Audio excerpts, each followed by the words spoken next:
Here's everything I ate to run the Prague Marathon. 2 days before the race, we landed in Prague around 10 a.m. By 12 o'clock, we were at the hotel and carbo load was in full action with rice, pasta, and a salad. For dinner, we had a kickoff event with Run Check, who puts on the Prague Marathon at the mayor's residence. It was so awesome to see the evolution of Run Check and the Prague Marathon. They had an endless amount of food, and we went with chicken and more pasta, and obviously bread too. Woke up the next morning around 7:30 and had a banana, coffee, and then we were off to the shakeout run, where I destroyed this chocolate muffin and chased it down with some water. Christy joined me for the little 3-mile run, which had epic views, and then we were off to breakfast, where I crushed this omelet, toast, and obviously a fresh espresso. From there, we went to the expo, checked everything out, and picked up the race bib. We headed back to the hotel so I could get off my feet, and by 1:30 we had lunch, which was rice, dumplings, and more toast. By about 4 o'clock, I made a little drink concoction, which was BPNG1M, aka carbs, and then 2 packets of Element, which is about 2,000 milligrams of sodium. Your boy sweats a lot, we need it. Took an ice bath around 6:30, and then by 7:30 went down and had dinner, which was a pretzel, burger, and fries. Wrapped the night off with a little bit of tea. Race day is finally here, and at 6 a.m. we had toast, banana, and a little bit of coffee. By 6:45, I was mixing up a Never Second high carb mix, which has 90 grams of carbs and 2 scoops of BPNG1M to give me a little bit more carbs and sodium. In a separate bottle, I mixed up 2 Elements, which had 2,000 milligrams of sodium. By 7:45, we were on the bus heading to the start line, and this entire time I was sipping on the carb mix and the sodium. We got to the start line at 8:55 and ripped the first gel as soon as the gun went off. Let's go! 30 minutes in,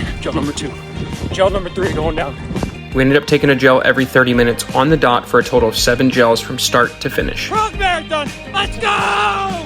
Come on! We slugged some water at the finish line, and then shout out to Run Check for the epic setup at the finish line where we had access to all the food and beverages we could ever want. About 2.5 hours after the race, around 2:30, we ended up going to brunch where I devoured these Turkish eggs. Around 5:30, I had some Huel greens powder, and then at 7 o'clock, we had dinner with the Run Check squad where we had a couple beers and devoured a burger.